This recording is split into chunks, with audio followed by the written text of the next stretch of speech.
Video చూస్తున్న ప్రతి ఒక్కరికి శుభములు, క్రీస్తునామమున వందనములండి.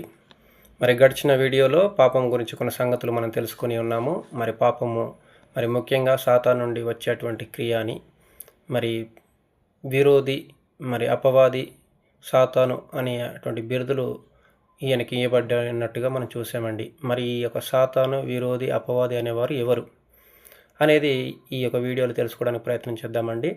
పరిశుద్ధ గ్రంథంలో ఏం చెప్పబడి ఉందో కొన్ని మాటలు మనం నేర్చుకుందాము. మరి యోబు గ్రంథము 1వ అధ్యాయము 6వ వచనంలో చూసినట్లయితే ఆయన దేవదూతల్లో ఒకటిగా మనము గ్రహించవచ్చండి. ఎందుకంటే దేవుడి ఎదురు ప్రత్యక్షమై కావాల్సినటువంటి సమయం ఏర్పడినప్పుడు దేవదూతలతో పాటు తను కూడా వచ్చి అక్కడ నిలిచినట్టుగా మనం చూడవచ్చు. మరి ఈ దేవదూతల్లో ఒకడైనటువంటి ఈ సాతాను మరి దేవదూతలు కూడా పాపం చేస్తారనేటువంటి ఆలోచన మనకు కలుగుతూ ఉంటుంది. మరి అవును, చేస్తారు, దేవదూతలు కూడా పాపం చేస్తారని మనం ఎలా తెలుసుకోవచ్చు అంటే యూదా పత్రిక 6వ వచనంలో మనం చూసినట్లయితే అవును, ప్రధానత్వాన్ని కోల్పోయి అంటే ప్రధానత్వాన్ని నిలుపుకోలేక అంటే దేవదూతలకు కూడా దేవుడు పని అప్పగించాడండి. ఆ ఒక పనిలో వాళ్ళు నిలకడగా లేక ఆ బాధ్యతను వాళ్ళు నిలుపుకోలేక దేవుడికి విరుద్ధంగా పాపం చేసేటువంటి పరిస్థితి ఏర్పడుతూ ఉంటుంది. అందుకే దేవదూతలు కూడా పాపం చేసినట్టుగా 2వ పేతురు 2వ అధ్యాయం 4వ వచనంలో చూస్తాము. దేవదూతలు కూడా పాపం చేసినట్టుగా మనం గ్రహించగలుగుతాము. మరి ఇతను ఆకాశం నుండి భూమి మీదకి త్రోయబడ్డట్టుగా లూకాసు వార్త 10వ అధ్యాయము 18వ వచనంలో మనం చూసినట్లయితే ఆకాశం నుండి మెరుపు వలె మరి సాతాను భూలోకంలో పడివేయబట్ట అంటే భూమి మీద పడివేయబట్ట మనం చూస్తామండి.